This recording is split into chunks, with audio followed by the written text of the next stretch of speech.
Avant de vous envoyer le premier exemple, juste un peu de théorie sur les finales. Les finales, globalement, on peut les découper en deux. Les finales qui sont théoriques, vous les connaissez, les finales qu'il faut apprendre par cœur.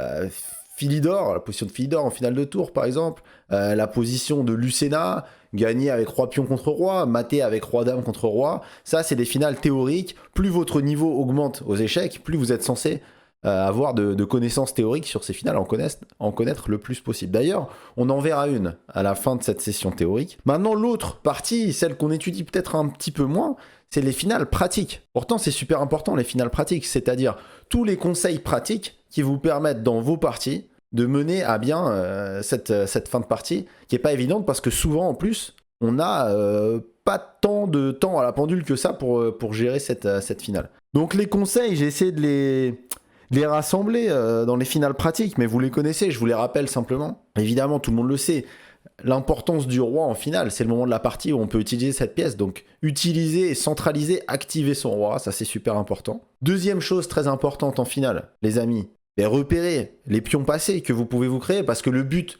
d'une finale, c'est quand même d'aller promouvoir un pion. Donc repérer les pions passés candidats, voir les pions passés qui existent déjà. Et puis il y a une troisième chose que j'ai notée, dont on parle peut-être moins, c'est la répartition des forces en finale. En finale, souvent, on va avoir 2-3 pièces et il est très important de savoir répartir un rôle pour chacune des pièces. Et ça, on va s'entraîner aussi à le faire ce soir, les amis.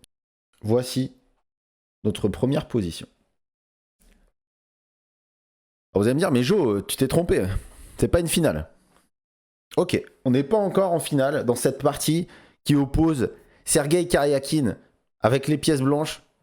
Malheureusement, l'actualité n'est pas en faveur du joueur russe, mais ok. Sergei Karyakin avait les pièces blanches. On était il y a plus de 10 ans.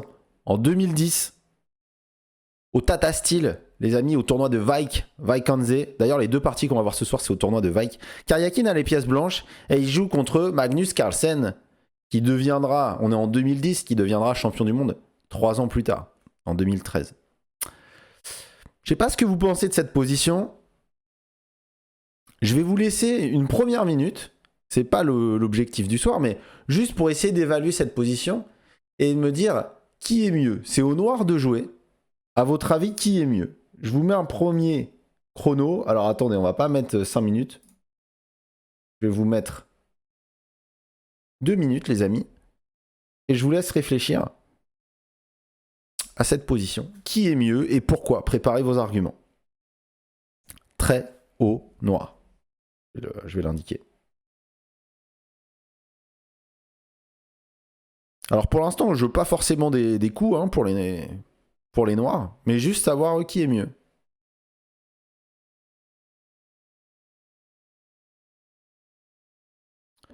Ce que je vous propose, moi j'aime bien le faire.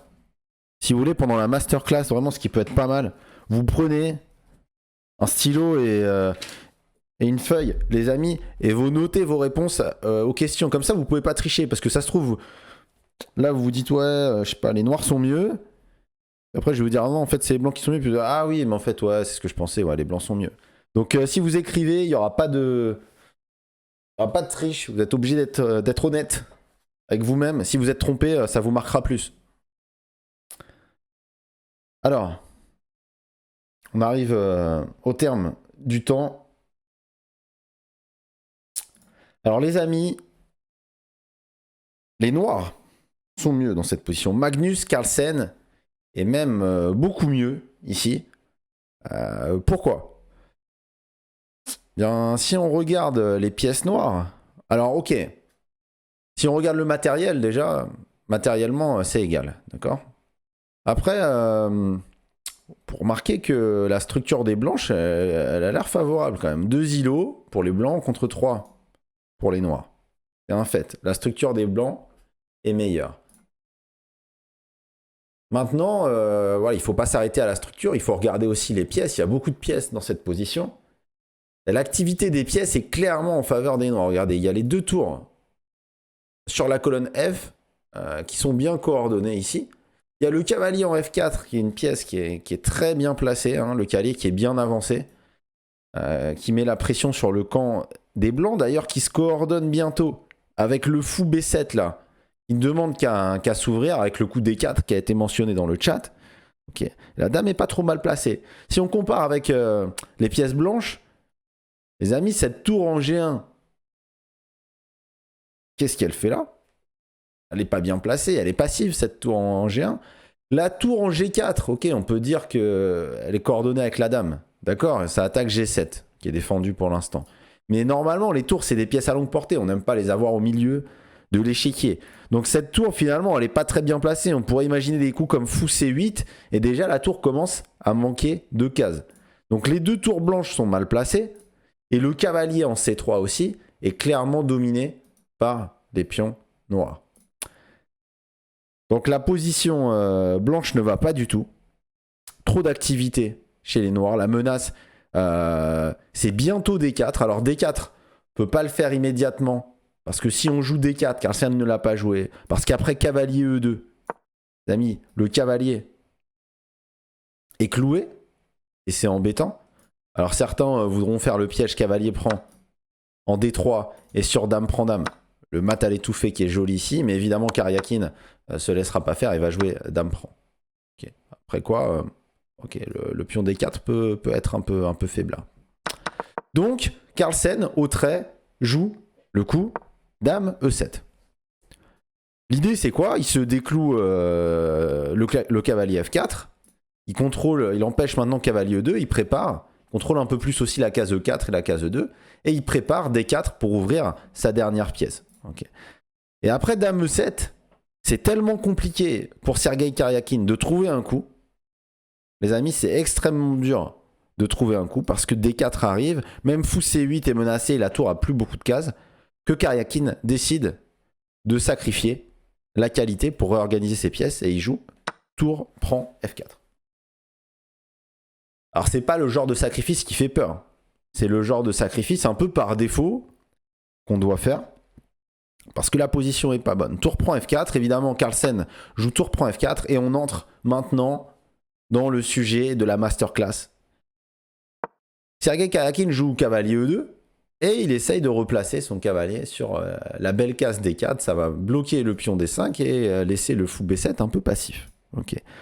Cavalier E2 attaque la tour. Et à partir de là, ok, on n'est toujours pas encore en finale, mais je veux qu'on s'exerce à convertir cet avantage matériel. On a qualité en plus avec les noirs. Ça arrive très souvent dans mes parties, dans vos parties, dans toutes les parties aux échecs, ça arrive. On a du matériel en plus et il faut convertir cet avantage matériel. Comment faire? Ça va être à vous de trouver.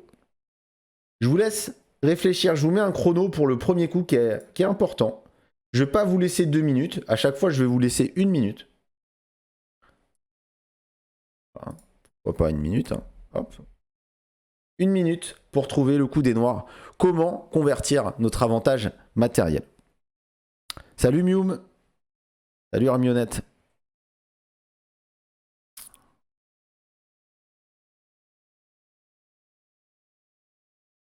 À votre avis, comment le champion du monde en titre, Magnus, convertit son avantage? Écrivez dans le chat vos coups. Hein. On est déjà nombreux là. Je veux voir vos réponses, les amis.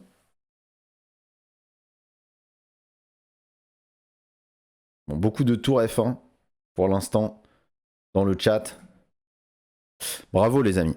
Tour F1, effectivement, le meilleur coup dans cette position, joué par Magnus. Voilà, donc la première chose à retenir de cette masterclass, c'est que quand on veut convertir un avantage matériel, eh bien, on est très enclin à échanger des pièces pour simplifier la position et aller justement vers la finale. Alors, dame H4 a été mentionné, mais dame H4, je pense que ça marche pas très bien à cause de cavalier. Prend F4, on repère la qualité. Et sur dame prend dame, il y a pion prend simplement. D'accord? Et si on reprend, on a perdu juste la qualité. Donc dame H4, c'est aussi une bonne idée de vouloir échanger les dames, mais ça marche pas tout de suite. Tour F1, joué par le champion du monde. Ok. Karyakin joue cavalier D4 pour placer son cavalier sur cette super case et fixer notre pion en D5. Comment vous continueriez? Évidemment, la tour est attaquée maintenant. Magnus échange. Tour prend G1 et roi prend G1. Ok. À nouveau, je vous mets un chrono de 1 minute. Réfléchissez. comment le champion du monde a-t-il continué?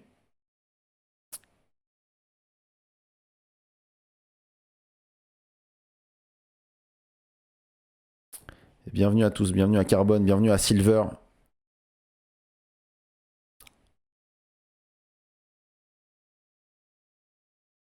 Alors, vous avez compris, la technique, c'est d'essayer d'aller échanger ici des pièces pour simplifier la position. D'autant plus que, avec ce fou là braqué sur notre roi et cet affaiblissement ici, on peut avoir peur quand même qu'un jour, il y a des problèmes. Avec, par exemple, une dame qui apparaît en G6 puis en H7. Donc, il faut agir. Il faut agir vite. Faut pas laisser le temps au blanc de trouver du contre-jeu. Salut à toi Valreg. Alors,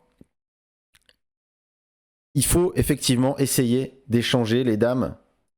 Il faut essayer d'échanger les dames. Alors comment faire? Alors, dame F6, on peut essayer dame F6. Dame F6 possible. En plus, ça attaque le cavalier. Mais les blancs vont jouer C3. Et c'est pas évident d'échanger les dames. Si on joue dame F4, par exemple.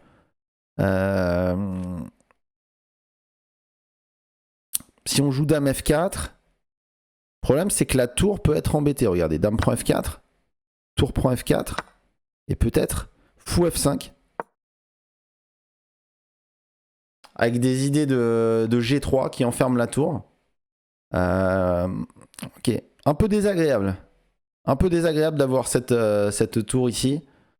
On va être obligé de jouer un coup comme G6, mais ok, les blancs regagnent déjà un pion. Ok, dame F6 se heurte à C3 et on peut pas échanger dame avec dame F4. Donc c'est pas la bonne idée dame F6. Et j'ai vu dans le chat, bien vu, Fabrice. Alors dame G5, c'est une bonne idée dame G5 pour échanger le dame. Et c'est pas mal, les noirs restent bien. Le problème c'est qu'on se fait quand même doubler les pions. Et on préférerait avoir la même position, mais avec le pion en H6. Ok, ça va être un peu plus compliqué, ça va être cette structure pour la finale, justement. Donc, il y a une meilleure idée que dame G5 qui maintiendrait quand même l'avantage. Le coup le plus fort, vous l'avez trouvé, c'est tour E8. Tour E8, joué par Magnus. L'idée est simple. Descendre en E3 avec la dame, ou en E1 pour forcer l'échange des dames. Bien vu Magnus. Tour E8, joué, bravo à tous ceux qui l'avaient dans le chat. Et les blancs peuvent pas vraiment éviter, cet échange. Ok, donc Karyakin joue H4. Ok, essayer de se ménager une case de sortie peut-être pour le roi, essayer de fixer, prendre un peu d'espace avec les pions. Évidemment, Magnus échange les dames, c'est la stratégie qu'il poursuit. Roi H2, dame prend G3 et roi prend G3. Ok, et on arrive dans cette position. Et c'est cette position, d'ailleurs, qu'on avait publiée sur le site de la FFE, sur les réseaux, avec la question suivante, comment va-t-on continuer, comment va-t-on gagner cette position avec les noirs? Ok, on a une qualité de plus, mais le cavalier est solidement installé en D4, le fou est solidement installé en D3 et c'est une bonne pièce, et notre fou B7 est pas terrible. Ok, comment faire pour gagner cette finale avec les noirs? À partir de là, c'est masterclass de Magnus, donc on va découvrir ça ensemble. Qu'est-ce que vous joueriez? Je vous laisse 1 minute pour trouver le premier coup.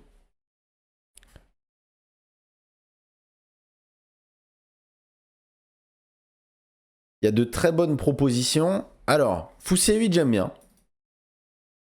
C'est un bon coup.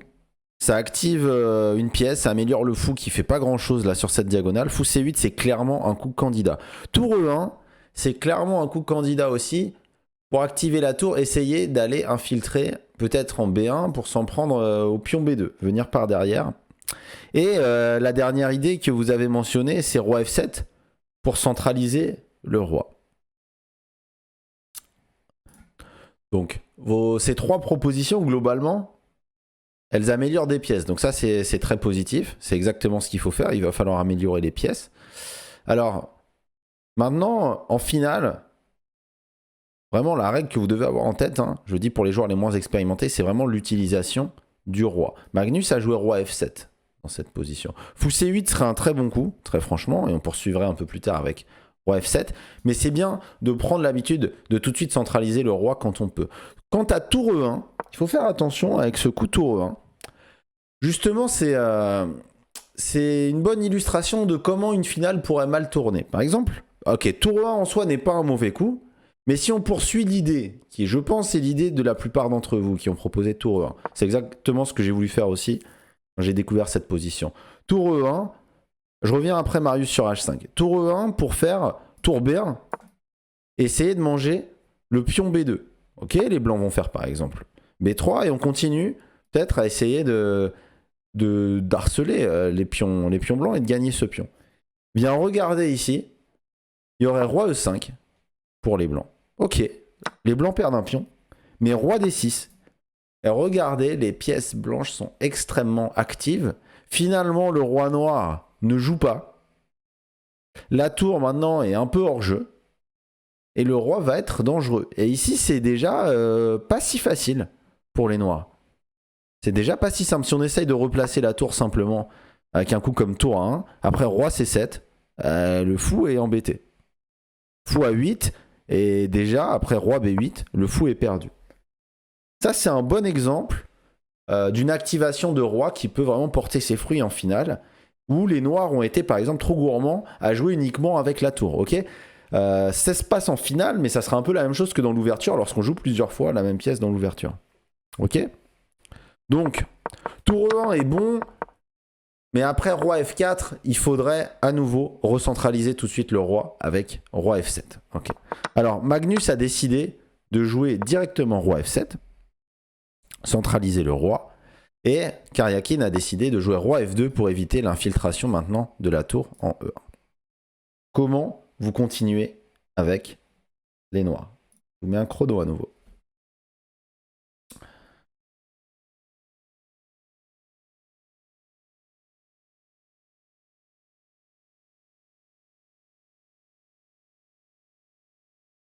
Bon, Magnus, c'est vraiment un super exemple pour les finales. Bon, pas que pour les finales, mais évidemment pour les finales.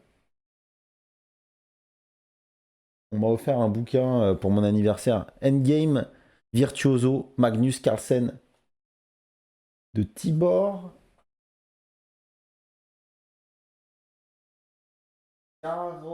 Caroli. Ouais, pas facile à prononcer son nom. Je sais pas si vous connaissez ce bouquin. J'ai pas encore eu le temps de le parcourir vraiment sérieusement. Alors, beaucoup de fou C8, beaucoup de roi F6 dans le chat. Pardon, je suis pas revenu juste, excusez-moi les amis, il y avait H5 qui avait été proposé ici. Alors, par Marius, j'avais dit que je lui répondrais. H5, c'est pas un top coup, Marius, parce que il convient d'abord d'améliorer les pièces avant d'utiliser les pions. Alors, tu disais, ok, on prend de l'espace, mais le coup H5, ça fait aussi surtout des trous. Par exemple, après fou G6, le pion est déjà vulnérable. Ok, tour E5 et cavalier F3, la tour attaquée, le pion va tomber. Donc le pion est parti un peu tout seul, et c'est pas ce qu'il faut faire. On améliore d'abord les pièces, et ensuite on peut faire des leviers avec les pions. Ok, donc roi F7, roi F2. Ici, fou C8 serait encore un bon coup. Magnus a continué à utiliser le roi avec roi F6. Ok, centralisation du roi. Le roi qui est bien placé pour dominer aussi le cavalier. Donc ça, c'est top. Les blancs ont décidé de jouer G3.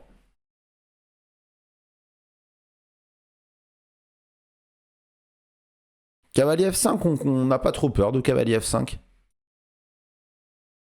On craint pas vraiment cavalier F5. Par exemple, hein, s'il y avait eu cavalier F5 ici, pour menacer par exemple cavalier D6, on peut même peut-être, dans l'esprit final, on peut peut-être... Alors soit on joue simplement fou C8, hein, c'est peut-être le plus raisonnable, fou C8, c'est de chasser le cavalier. En cas de cavalier D6, le cavalier va se retrouver forcé quasi à l'échange. Après tour D8, le cavalier a pas de case.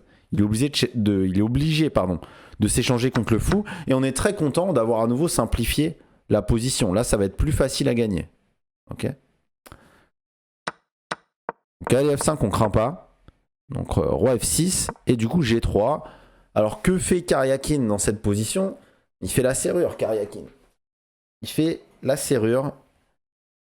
Il essaie de créer une sorte de forteresse. Il va pas beaucoup bouger. Il va pas essayer de trouver du contre-jeu. Il essaye de blinder, de ne pas laisser les pièces noires entrer. Qu'est-ce que vous jouez? Je vous laisse à nouveau 1 minute pour trouver le coup. Salut chat. Alors, Magnus a activé son roi.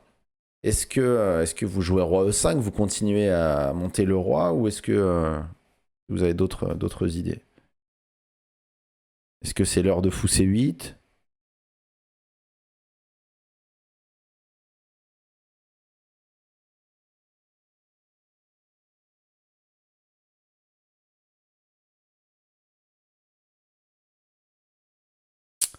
Ah, Daubriné, je comprends mon cher Daubriné. Mais j'espère que tu conviens que c'est plus simple quand même de convertir tour contre fou que tour et fou contre fou et cavalier. Pour toi, ça doit être, j'imagine, encore plus compliqué de voir ici comment convertir. Donc j'espère que ça va t'éclairer cette partie. Ok.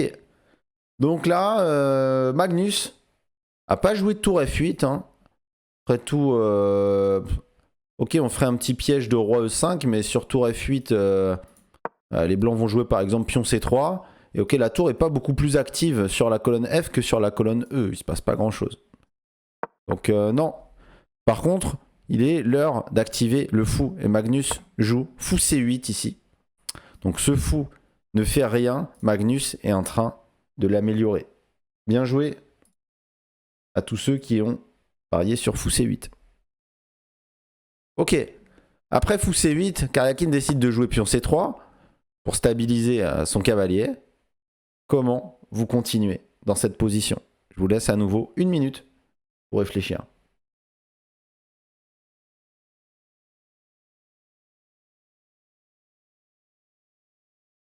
Ok.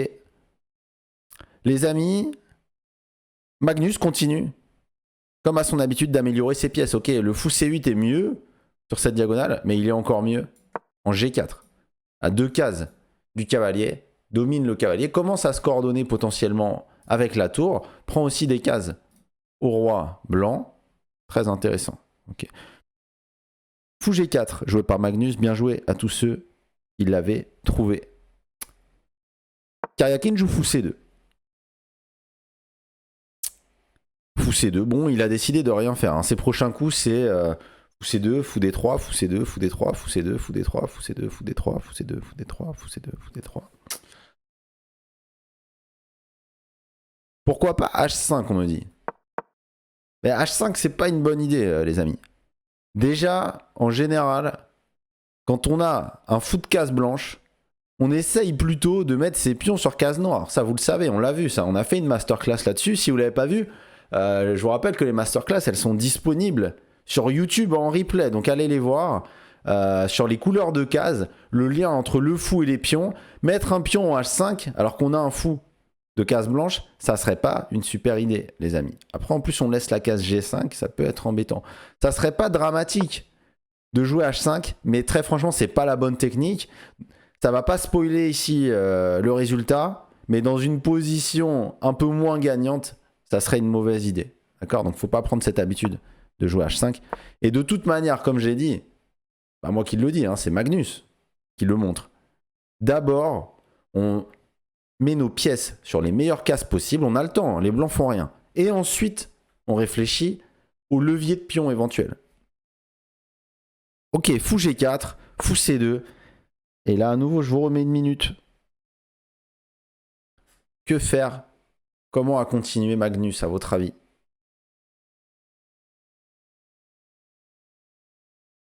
Alors, les pièces sont améliorées. La tour est bien placée. Elle n'a pas d'autres colonnes pour l'instant pour opérer. Le problème, c'est qu'elle est dominée par le roi blanc, on est d'accord. Mais la tour est quand même active ici. Le fou est bien. Le roi pourrait éventuellement venir en E5. Mais il gêne un peu la tour. Et il s'expose peut-être à des échecs ici. Je sais pas si c'est grave. Ok, le roi, on sent que c'est pas forcément le moment de l'améliorer plus. Donc, toutes les pièces sont bien placées. Il est l'heure de gagner la partie. Maintenant, gagner la partie, on voit pas comment faire là. On voit pas comment faire. On n'arrive pas à rentrer. Pourquoi? Parce qu'il n'y a pas assez de points d'entrée. Il n'y a pas assez de faiblesse chez les blancs. Il n'y a pas assez de faiblesse. Donc, il va falloir, et on a fait une masterclass FFE aussi là-dessus, il va falloir créer des faiblesses supplémentaires et peut-être essayer d'ouvrir des colonnes supplémentaires pour que la tour puisse faire plus que ce qu'elle fait actuellement. Et donc, évidemment, vous l'avez trouvé. Bravo à tous. Le coup, c'est G5. G5. G5. On essaie de créer des faiblesses supplémentaires, d'ouvrir la position. Maintenant, si les blancs jouent juste un coup comme fou D3, on va pouvoir, par exemple, prendre en H4, prendre en H4, et cette fois, après roi E5, on menace d'aller infiltrer. Regardez, vu que le pion n'est plus en G3, on va infiltrer et on va activer le roi. Karyakin a préféré, du coup, prendre lui-même en G5. Avec quoi on reprend?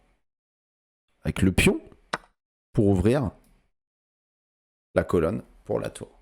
On vient d'ouvrir colonne supplémentaire pour notre tour. La colonne H, ça devient une faiblesse supplémentaire pour les blancs. Ok. Fou B3, joué par Sergei Karyakin qui presse le pion D5. Ok. Ouais, bien vu Draiko, exactement. Alors je prends du temps sur cet exemple parce que je le trouve instructif. Ok, fou B3. Évidemment, Magnus joue roi E5 pour défendre le pion D5. Ok, sur K et C6, simplement, il y aura roi D6. Fou C2. Ok, et maintenant que faire? Maintenant que faire? Alors on pourrait essayer de jouer tour H8 pour infiltrer en H2. Si on fait tour H8, il y aura roi G2 et on n'infiltre toujours pas. Je vous explique après comment vous pouvez me défier. Donc Magnus, très intelligemment, joue tour F8 les amis. Bien joué Falreg. Tour F8 échec. Quelle est l'idée? En fait, si le roi vient maintenant côté centre, maintenant on va faire tour H8. Et l'infiltration sur H2 ne peut plus être évitée par les blancs. Donc ça c'est pas mal. Donc du coup Karyakin joue roi G2. Mais quel est l'inconvénient? Et ça c'est très important dans les finales, c'est que le roi blanc est coupé par la tour F8. Le roi blanc est complètement hors jeu maintenant. Ok, ça c'est une chose qu'il faut regarder bien sûr. Roi G2, que faire avec les noirs? C'est peut-être le dernier moment où je vous mets le chrono. Dernier coup un peu difficile, délicat à trouver.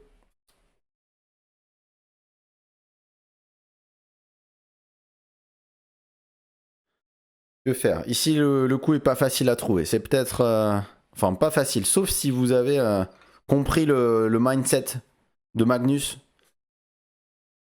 Regardez à chaque fois, est-ce que les pièces sont au maximum? Si oui, comment je crée des faiblesses supplémentaires? Comment je crée des faiblesses supplémentaires?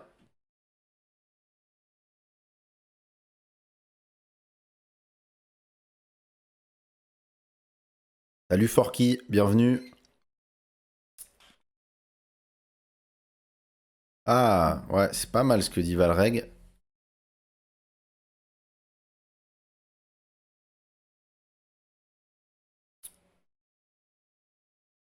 Bravo. Le coup, bravo à Tom. Le coup, les amis.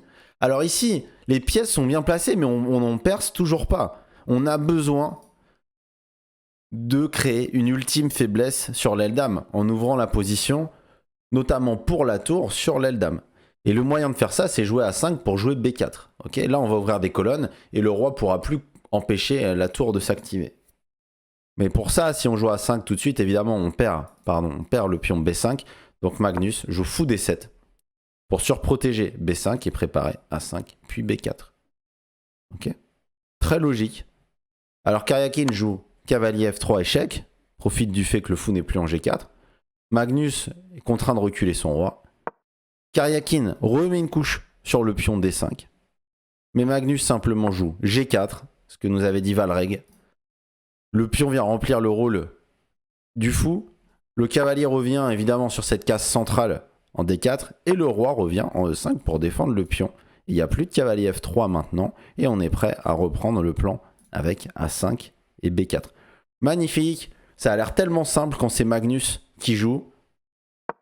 Fou C2, Magnus joue A5, il est prêt à donner le coup de grâce avec B4 et ici Karyakin joue fou D1. Après fou D1, il y a une faute. Magnus a joué et Karyakin a abandonné. Je vous laisse réfléchir. Alors effectivement, notre plan c'était B4 et B4. Ce serait un très bon coup. Mais Magnus même va profiter de cette erreur. Fou D1. Pourquoi ça peut être une erreur? Ouais, vous avez compris. Vous avez compris. Fou D1. Alors, Magnus a joué roi E4. Et ça illustre bien aussi le fait qu'en finale, il faille utiliser le roi. Et en fait, eh bien, le roi noir va simplement aller manger les pions blancs par derrière et s'infiltre. Et les blancs peuvent absolument rien faire. Alors maintenant, ok, Karyakin a craqué parce que c'est dur dans une position comme ça de pas craquer. Ok, s'il avait joué par exemple fou D3 pour continuer à contrôler la case E4, cette fois on aurait continué le plan avec B4. Par exemple, ça aurait pu donner ça. B4, pion prend B4, pion prend B4. On peut pas faire pion prend B4 à cause de roi prend cavalier. Ça souligne encore la force du roi. Je sais pas, par exemple fou C2. Puis on peut continuer à ouvrir la position. Prise. Prise. Bon, il nous reste encore 2 pions, donc ça va être suffisant. Et tour C8, maintenant on a créé une faiblesse supplémentaire qu'on peut aller attaquer. Cavalier E2 pour défendre le pion C3. Et on pourrait simplement aller éliminer avec fou B5 le défenseur du pion C3. Et là c'est cuit. Là c'est complètement cuit. Ok. Là c'est terminé. Je montre juste pour ceux vraiment qui sont les moins expérimentés comment ça pourrait terminer cette histoire. Je sais pas, fou D1. Ça, c'est pas les meilleurs coups. Hein. C'est juste pour donner une idée à ceux qui visualisent pas encore pourquoi c'est gagnant. On gagnerait le pion C3. Et ensuite, bah, on va améliorer le roi. Et notre pion D va arriver à dame. Ok. Par exemple, hop, fou prend G4, roi ici. Je sais pas, fou D1. On continue à améliorer le roi. Et on va escorter le pion très tranquillement. Hop. On pourrait faire tour C5, attaquer le pion, échec. On va manger par exemple ce pion. Et voilà, on va gagner très tranquillement ici en escortant le pion à dame. Ok. Donc voilà, ça c'était pour ce premier exemple entre Magnus et Carlsen. Donc je vous remonte la séquence en accéléré. Je trouve que c'est encore plus parlant en accéléré. Et vraiment ça doit devenir pour vous une partie référence. Regardez, on est ici. Magnus joue dame E7. Karyakin décide de sacrifier la qualité tour prend F4. Et après tour prend cavalier E2. Là, regardez cette conversion technique. Tour F1. Donc retenez ça. On veut échanger les pièces, simplifier la position, aller en finale. D'autant plus que le roi noir est un peu faible ici. Cavalier D4. On échange une paire de tours. Tour E8 pour aller proposer l'échange des dames, qui n'est pas évitable. H4. On échange les dames. Et là, on entre dans la finale et juste amélioration des pièces. Le roi d'abord. F6. Ensuite, le fou. C8. Fou G4. Ok. Toutes les pièces sont à leur maximum. Maintenant, on utilise les pions pour créer des faiblesses supplémentaires. G5. Prise. On crée une première faiblesse ici. Fou B3. Roi E5. Le fou revient. Échec. Le roi est coupé. Et fou D7 pour aller créer la deuxième faiblesse. A5 et c'est terminé, on va jouer B4. Peut-être le plus parlant c'est sur la variante avec fou D3 qui n'a pas été joué. B4, prise, la tour qui vient et on va gagner le pion C3 et c'est gagné. Exactement, c'est pour ça que c'est mon joueur préféré, Magnus Carlsen, le champion du monde. Ça a l'air tellement simple quand il joue, tout a l'air facile. Alors qu'on sait très bien que nous quand on est devant l'échiquier, c'est pas aussi simple. Mais voilà, pour que ça devienne simple, il faut voir ce genre d'exemple. Donc c'était le premier exemple, ok.